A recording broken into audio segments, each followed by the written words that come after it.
Good morning. നമ്മുടെ ജീവിതത്തിൽ ലഹരി അത്യാവശ്യമാണ്. പക്ഷേ എന്തിനെ നമ്മൾ ലഹരിയായിട്ട് ചൂസ് ചെയ്യുന്നു എന്നുള്ളത് വളരെ പ്രധാനമാണ്. നമ്മുടെ ശരീരത്തിനെ, നമ്മുടെ മനസ്സിനെ, നമ്മുടെ ബുദ്ധിയെ നശിപ്പിക്കുന്ന ലഹരി വേണമോ, അതോ നമ്മളിലെ പാഷൻ?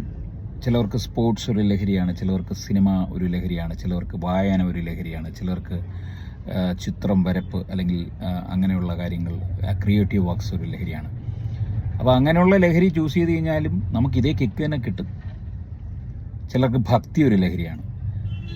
അപ്പോൾ നമ്മുടെ ഇപ്പോഴത്തെ വാർത്തകളൊക്കെ നിങ്ങൾ കേൾക്കുന്നതാണല്ലോ, വായിക്കുന്നതാണ്, മനസ്സിലാക്കുന്നതാണ്. നമുക്കൊരു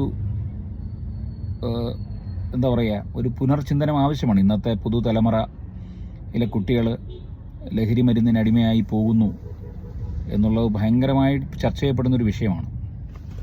അപ്പോൾ ലഹരി ഉപേക്ഷിക്കൂ, വേറെ ലഹരി ചൂസ് ചെയ്യൂ. നന്ദി, നമസ്കാരം.